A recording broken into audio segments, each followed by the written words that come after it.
یہ ماہ ذوالحج کے دن ہیں اور یہ اولاد کے لیے خصوصی قبولیت کے دن ہیں۔ یہ دعا آج پڑھیں اور اس دعا میں میری اولاد کی جگہ پر اپنے بچوں کا نام لے۔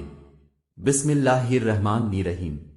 اس دعا کے ساتھ کہ اے پروردگار میری اولاد کو اس حال میں مجھے عطا کیا جب میں بہت ناتواں تھا، اسی لیے میری اولاد کو اپنے پناہ میں رکھنا، کیونکہ میں ان کو پناہ دینے میں طاقت نہیں رکھتا۔ اے پروردگار میری اولاد کو ہر برائی، شر اور نقصان سے محفوظ فرما۔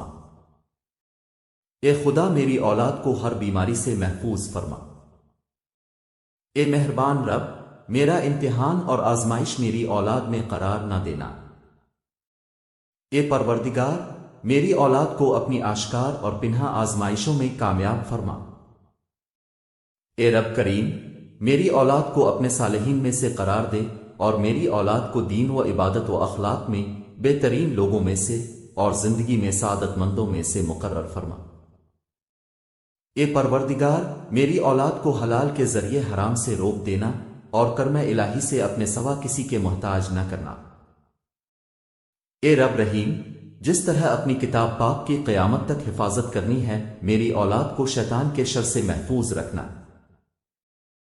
اے مہربان رب اپنے پاکیزہ ترین بندوں کے ساتھ دوستی اور قرب اور اپنی ذات پر توکل میری اولاد کو نصیب فرما۔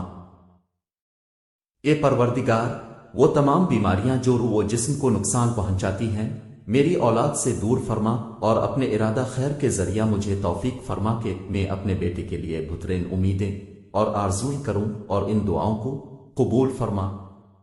اے پروردگار مجھ تک میری اولاد کا احسان اور نیکی میری اپنی زندگی میں مجھے نصیب فرما اور ان کی دعاؤں کے ذریعے مجھے موت کے بعد خوشی اور سکون عطا فرما۔ اے رب، اے رحمان، اے رحیم میں اپنے بچوں کو جو میرے جگر کا ٹکڑا ہیں تیرے سپرد کرتا ہوں۔ جس وقت وہ میری نظروں سے اوجھل ہیں وہ تیری نگاہ کے سامنے ہیں، انہیں اس عظمت کے ساتھ محفوظ فرما جو تیرے شان میں ہے۔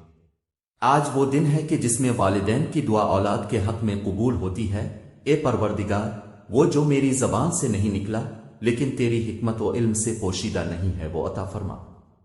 آمین یا رب العالمین۔ آپ اپنی اولاد کے لیے ان مبارک دنوں میں دعا کیجیے اور اس میسج کو ہر ماں باپ تک پہنچا دیں، یہاں تک کہ وہ اپنی اولاد کے لیے دعا کریں اور آپ اجر کمائیں۔ آپ روزانہ اپنی اولاد کے لیے دعا کیجیے، دیر مت کیجیے کہ یہ برکت والے ایام گزر جائیں۔